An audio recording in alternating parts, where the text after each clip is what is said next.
That time nag-cheat sa nako. Nakita man jud nako sa CCTV kung kinsang kuyog niya. So ako gi-blame niya. So ang kwarta dito sa bangko, gigasto na ako, sobra na ako ka-depress. Nakipag-fix na sa ako Pero every time mag-away ming duha, ingon kaniya nga, it's your fault, it's your mistake. Long time ago. So kamo guys, kung nakita nyo ang inyong bana nga na ay kas-sex nga lain ubang nga babae sa hotel,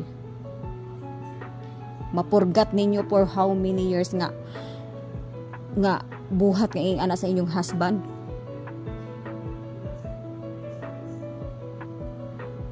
Many times sa giingon ako, very clean siya. Long time ago nga nag-cheat sa ako, nag-sex sa lain nga uban nga babae. Ako dili ko kalimot.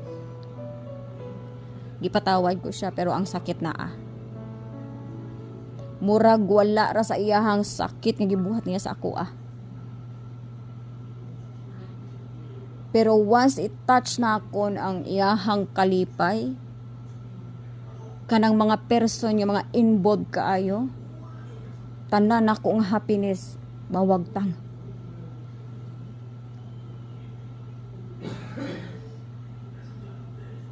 Grabe ang ka-depress nga gihatag niya sa ako Ingon siyang kwarta niya, gigasto na ako. Gigasto na ako. Pero anong reason? Nag-cheat sa ako Grabe ka pait. Kasakit.